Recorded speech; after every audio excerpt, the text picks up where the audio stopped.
The Berkeley Symphony Orchestra, led by music director and conductor Kent Nagano, in the U.S. premiere here at Zellerbach Auditorium of Bob and Dacron Sad Jane by Frank Zappa. The scenes were Bob's clothes, what Bob's body is really like. Bob gets drunk and Bob meets Jane, Jane's clothes, and what Jane's body is really like, and the audience here in Zellerbach Auditorium had little left to its imagination. Well, we've hit our first pubic hair tonight, and it looks like we're in for more, as we have an evening of Frank Zappa's music. The Berkeley Symphony sounds wonderful tonight, and it's mainly because they've had a lot of time to rehearse these pieces. The exceptional amount of rehearsal time required to play them right has been given to the music, and we have an orchestra of over 110 musicians on stage. Right now, we're having a short intermission, before which we'll have the American premiere of Moe and Herb's Vacation. This is a piece which essentially is a concerto for clarinet and orchestra, and the young man performing the clarinet part is a very special musician from Los Angeles who's also a composer. His name is David Ocker. David was born in Detroit in 1951, studied at Carleton College in the Midwest, and then at Cal Arts with composers Earl Brown and Mort Subotnick, and with clarinetist Richard Stoltzman. He's played Frank Zappa's music since the mid-1970s. David, many people I know want to know about your involvement with Frank Zappa, but particularly I'm curious to know about the evolution of the orchestral piece by Zappa called Moe and Herb's Vacation.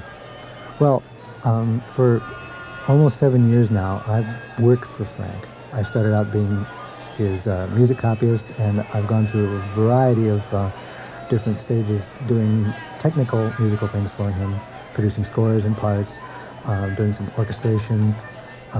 Now what I do is work on his computer synthesizer, a Synclavier. When I first met the man, the first day I worked for him, he had heard about me from some musicians who knew me and who worked for him. And he said to me that, I hear you're a pretty good clarinet player. And I looked at him and said, yeah, I can play anything that you can write. Which at that moment wasn't true, but it was something that I wanted to be true. And over the few years, I have been able to make that statement a true statement. And later on, I made an arrangement with him to have him write me a piece, a solo clarinet piece, just me and the audience is what I wanted. And he produced a melody line called Moe and Herb's. Well, first it started out being just Moe's Vacation, it was. And it's later he heard it, I played it for him. He decided it needed a little more, so he added a drum part and a bass part. He called that Herb's Vacation. And if you played the drum part with the clarinet part and the bass part, then it was Moe and Herb's Vacation. But he decided he needed some harmony, so he added 3 more clarinets and 4 bassoons that play along in the harmony part.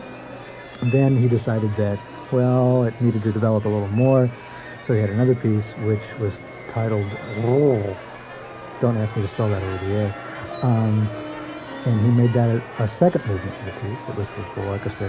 And then he proceeded to write a third movement, an extremely complex movement, using material from what was originally Moe's Vacation, Moe and Herb's Vacation, and from this piece called Wool, and in kind of a collage technique that he uses often.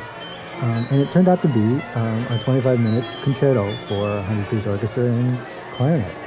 And I've been fortunate to have opportunities to play the world premiere in London with the London Symphony, and just this evening, the U.S. premiere with the Berkeley Symphony.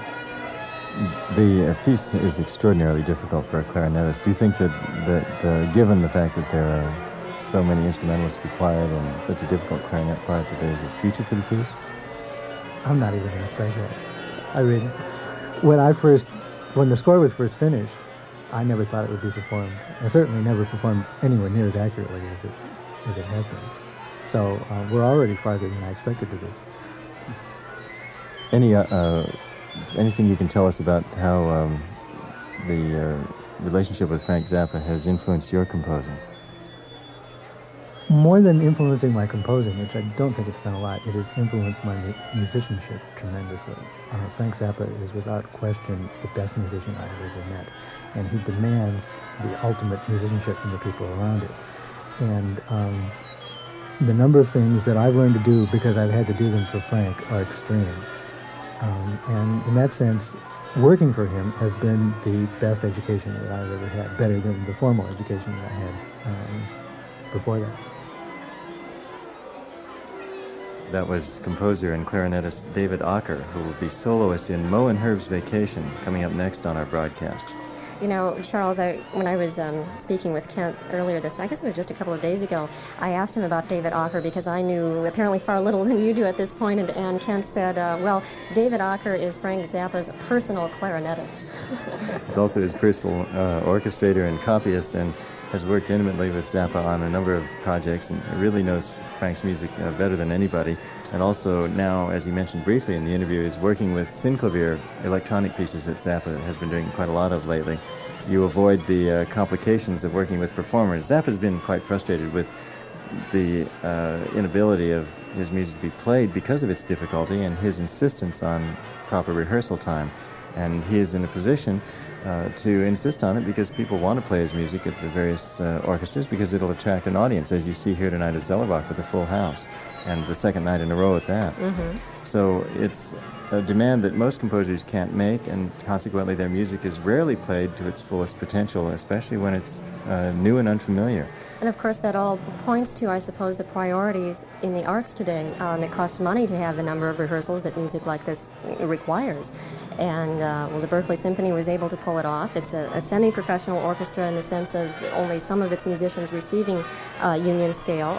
Nonetheless, it costs money, and they put it together, and all in all, if you count the number of rehearsals with sections only, there were 35 rehearsals for this performance. That's hard to believe, really. We talked with Frank Zappa last May, actually it was about a year ago, before these pieces were really scheduled properly by the Berkeley Symphony. They had just been played by the London Symphony and recorded, and had not yet been released on Zappa's label Barking Pumpkin. And here's a short excerpt from that interview. I have an image in my mind of a teenage Frank Zappa trying to reconcile these sort of what I think of as opposite forces, sort of the visceral attraction of rock and roll and the, I can't even describe it, attraction of classical music, and somehow it seems to me that a lot of your musical life has been trying to reconcile these two. No, it's not However, reconciling at all. I don't find any difference, because in real good rhythm and blues you have people telling you the truth, and in real good serious music you have people telling you the truth, and the truth is the truth, no matter what kind of clothes it's wearing. That's what I liked about it. And as far as classical music, the way you put it, and people might be thinking of Mozart and Beethoven and stuff like that, and I never cared for that kind of music. I always thought it was wimpy, and reminded me of people with cuffs that were hanging out of their clothes, and ugly-looking wigs and stuff, and it didn't have anything that appealed to me. Whereas the Rite of Spring had a lot of balls, and so does the music of Varese. There didn't seem to be compromise involved in those compositions, and I don't hear any compromise in a song like I Asked for Water, She Brought Me Gasoline by the Howlin' Wolf. To me, it's the same source of information.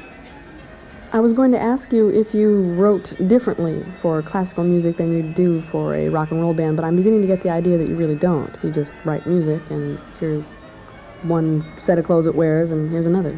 Well, one of the best examples of that is going to be the third movement of Sinister Footwear, which in fact is a literal transcription of a guitar solo that I played at a concert in New York in 1980, transcribed by Steve Vai, and then I orchestrated the transcription.